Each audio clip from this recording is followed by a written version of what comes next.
In this video, you will learn what a highly sensitive person is and whether that's you. Are you always tired, exhausted, or overwhelmed, and you feel all the subtle changes in the environment?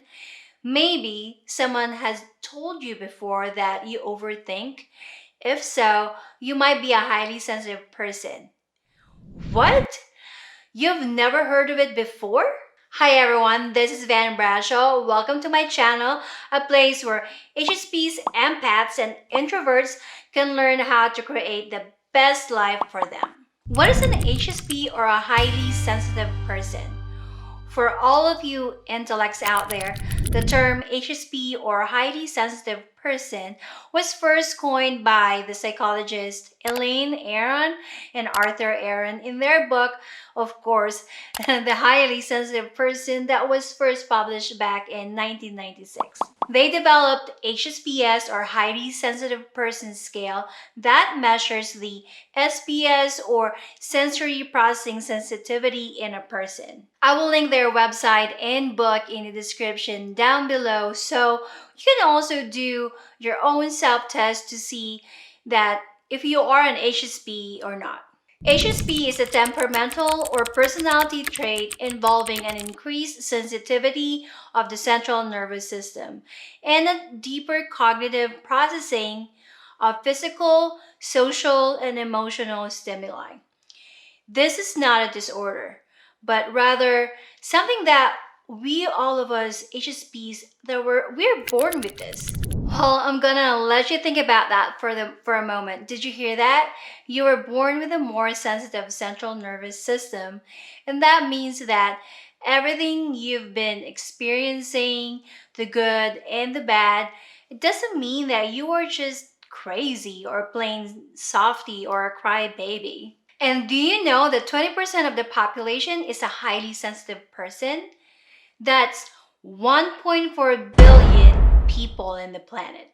Because there's many of us, let's break down these experiences that earned you and I the reputation of being too sensitive.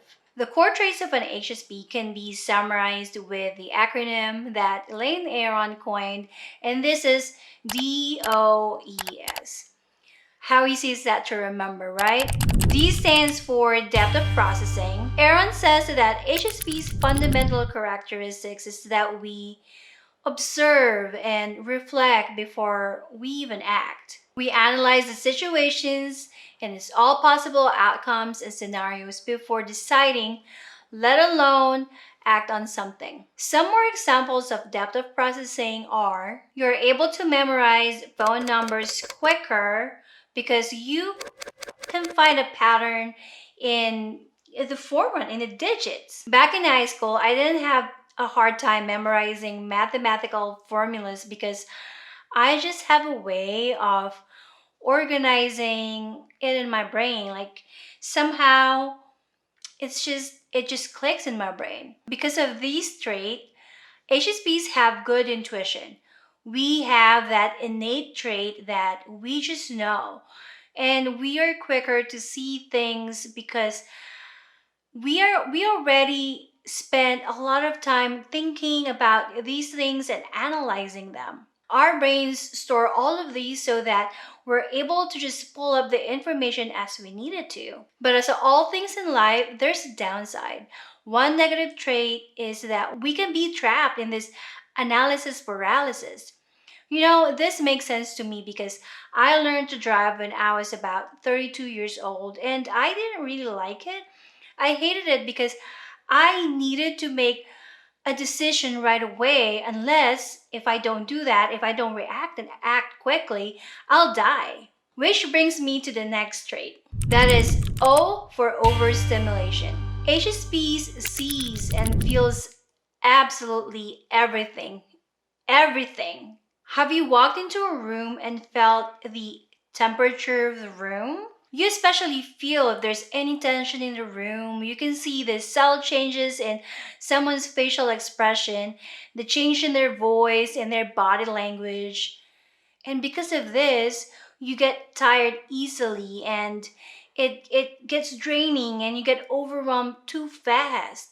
You may also find that a very loud noise is too much. You may be jumpy, or you may even find that even social gatherings can be overly stimulating. As a result, you may need more downtime to unplug so that you can hear your thoughts and able to recover from that experience. One of my favorite thing on earth is a noise cancellation headphones. This guy. The first time I put it on, I felt this relief in my brain. It was this best feeling in the world, as if I've never felt that before. Well, are you identifying with these traits?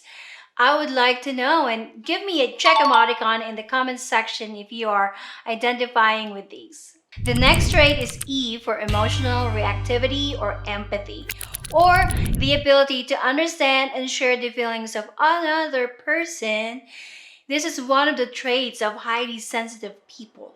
Some people mix up empathy and sympathy, and I get that. The sound of the words itself can be confusing, especially for some people. If you haven't seen this video by Brene Brown, she has this video. It's a funny animation video where she was explaining the difference between sympathy and empathy. And I even forwarded it to people that I know that are having a hard time understanding what's the difference between sympathy and empathy. But I consider this trait as one of my gifts. And sometimes that gift can also be a curse because I am naturally empathetic. I can tell what the other person feels or needs. And not only that I can tell, but to a large extent, I feel them. I feel them in my body.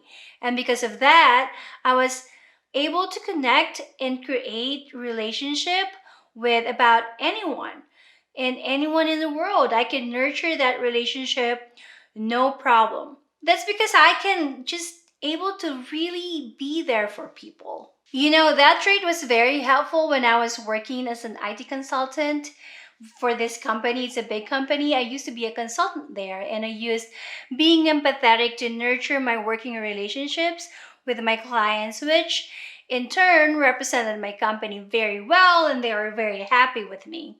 They were very sad to let me go. However, like what I said, every blessing is a curse. This trait also got me in trouble many times before because I'm so empathetic. I'm also, sadly, a recovering people pleaser, and more often than not, I put other people's needs over mine. And that's not good. I attract takers and narcissists in my life, and sometimes it's too late for me to recognize and get out of the situation without being hurt. Knowing I have the tendency to do this, I can now choose what to do and not just react and give in to people who may take advantage of my nature. S is for sensitive to all the subtleties around us.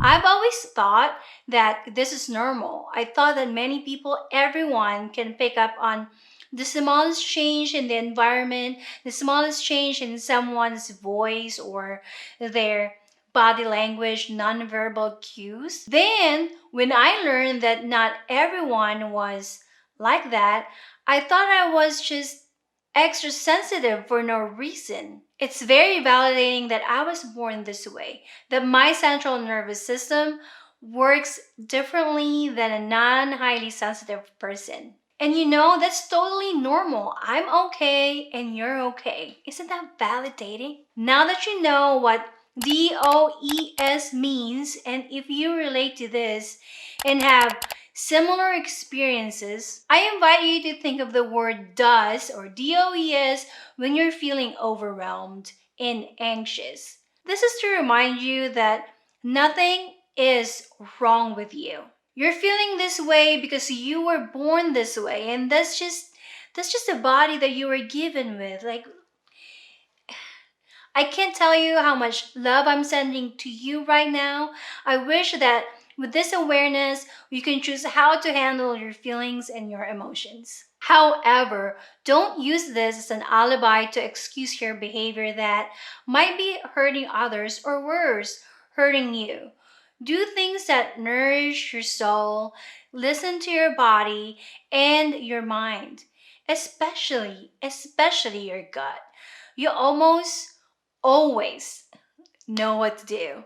With this new knowledge, I highly encourage you to read the book, The Highly Sensitive Person. In this book, she explains all the scientific proof and why an HSP is the way they are and how we can cope with this thing that were given to us. Because as mentioned in the book, we are the minority groups, and even animals, animal kingdoms, they also have this special number of people who are HSP. So see, it's not just human race. It's not just you. There's so many people and animals who are highly sensitive. And with that, I want to let you know that you're not alone. You're not alone because we are 20% of the population. There is, again, I'll remind you, 1.4 billion people, HSPs out there. In my next video, I will give you tips how to navigate life of a highly sensitive person. So, if you happen to know another highly sensitive person, I would like you to share this video with them or share this video to someone you know who is with a relationship or who has an HSP in their life so that they may understand them well.